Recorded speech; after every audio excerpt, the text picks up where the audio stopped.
Hello. Welcome to the day in the life of a COVID racer. Being a COVID racer looks like being sent to random countries at the last second because the route is unknown. We were supposed to be in Colombia, but now we are across the pond in Albania. It's pretty cool. What are we doing today, Chanel? Cleanup. Yes, we make our own ministry pretty much every day.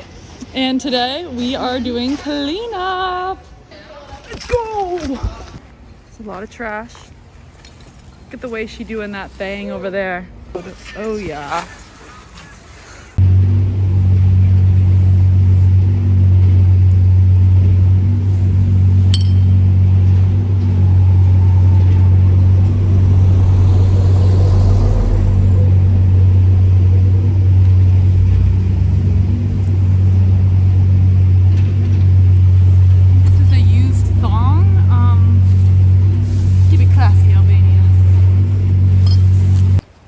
Even pitched in to help Brittany out. Look at that.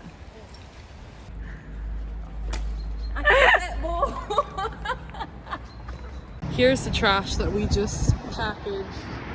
And there's a man ripping the bags open and pouring them out on the cement so that he can go through them.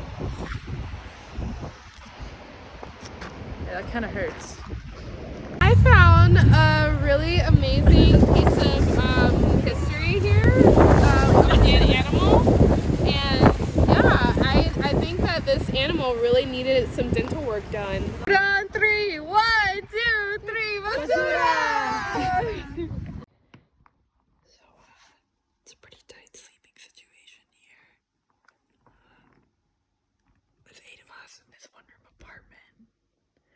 It's pretty shocking is the amount of people I've realized on this race that sleep like that.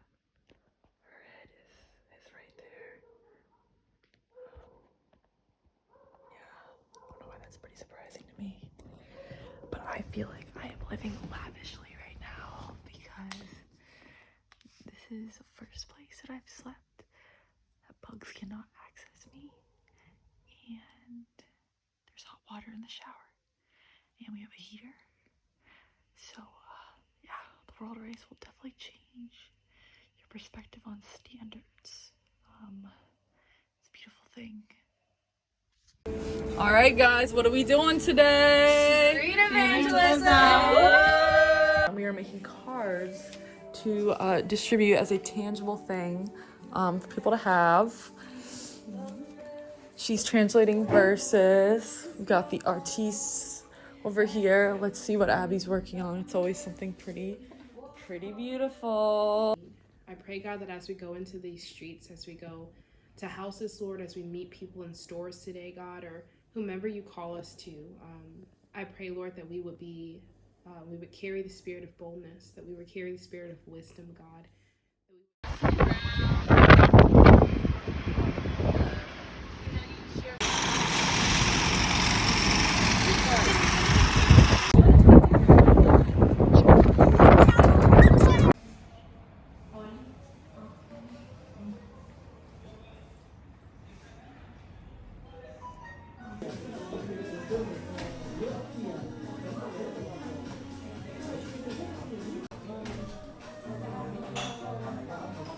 I've never drank tea out of a clear cup, but it is truly changing my life right now.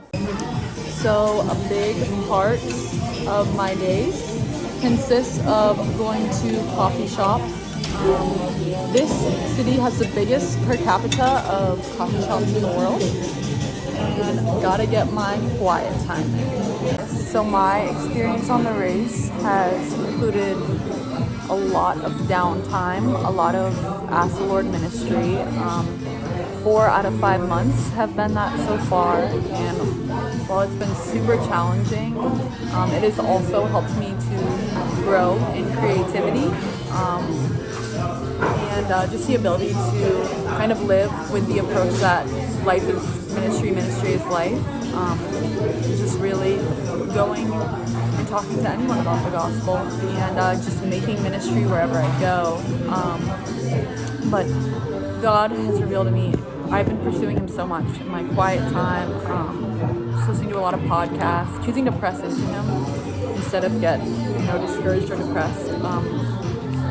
And he's just really helped me see that the only way to truly live with all the beautiful things in life, faith, hope, love that he provides, can be found only through intimacy with him. And the only way we can have that intimacy is if we are quiet enough to hear him. While this coffee shop is kind of loud right now, I've just been really learning how to quiet my spirit and just press into him. And that is something that I had to go through something like this to learn, because I am stubborn. But he is more stubborn, and so he will give me month after month of quieting myself until I get it through my thick skull. Here I am, finally did it. You hear that? God, I did it! Hi, I'm Catherine. I'm one of the Raised Up squad leaders here on K Squad with Lindsay, and I also wanted to share a little bit about my world race experience. I think every month it's just taking it day by day. One thing we've said even just this morning is, Lord, give us our daily bread. There's been hard times in our walks, there's been good days, there's been ant invasions and black mold just in our apartment. It's just been crazy, but you guys, this experience is totally worth it. And despite the hard days and the slow days in ministry, like, the Lord is still gonna bless this season. Hi, my name is Brittany. So about my road race experience, I really enjoyed everything. From like our first month in Guatemala to now in Albania. For me, like, all the ministry placements that I've been in, I just really enjoyed the host and all the different ministry opportunities, from like the home visits to just evangelism to like building things in Honduras on the mountain, and just every single little thing. I always just put like all my heart and like everything into it, and I just see there's so much like joy from it, and just being able to build relationships with people and with the locals, and just seeing their joy and their hearts come like alive. It makes me super happy. Hey, I'm Gabby, and I just wanted to talk a little bit about my world race experience. And honestly, each month is a different race. I've had some really good months where ministry has been super packed and super impactful and made great relationships with awesome ministry hosts. And then some months have been slower with ministry and not as much to do. And then there's even been months where ministry is incredible, but my walk with the Lord has been challenging. And so each month is one that you have to take day by day. And there's not just like one month that's the exact same as the previous one. But yeah, overall, it's been challenging. It's good. It's hard, but it's worth it. As you can see, the world race is a really mixed bag of experiences. There really is no one world race experience. Truly, each month is different drastically. This is the most first world living space that I've ever had. I've lived in a tent. I've lived in someone's house that was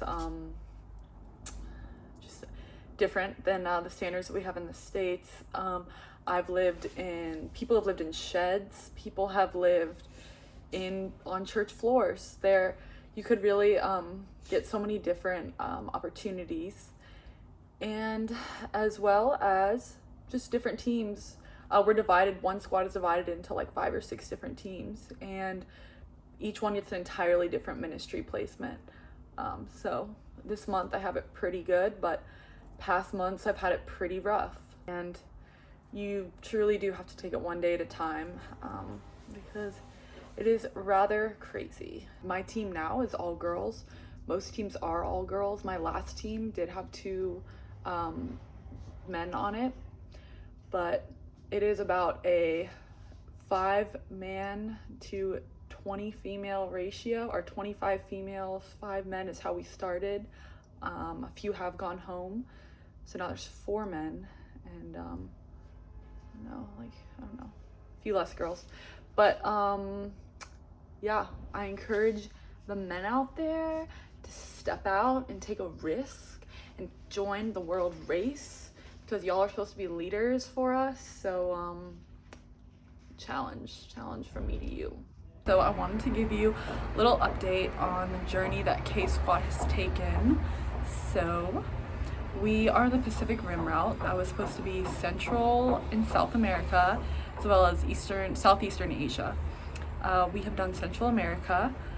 We were told Asia was taken off the route due to COVID, and we were told we would be going to Africa.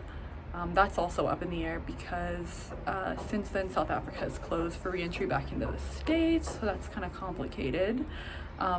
But a week before we were supposed to leave for Colombia and start South America, we were rerouted and told, surprise, you're going to Albania, which is Eastern Europe, the 1040 window.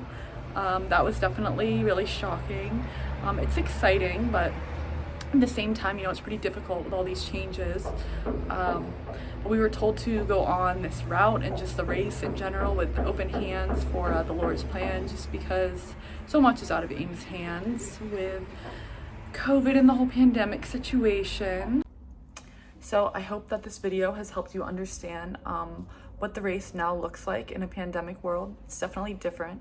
I also felt that I didn't want to put any music on this video because I feel like that really gives you just a more realistic sense of some of the stillness that is in the race and the quiet that you encounter, and it's more real. So thanks for watching. If you have any questions, I am always available. If there's anything else you want to know about the race, just shoot me a message on Instagram or this channel. Thank you.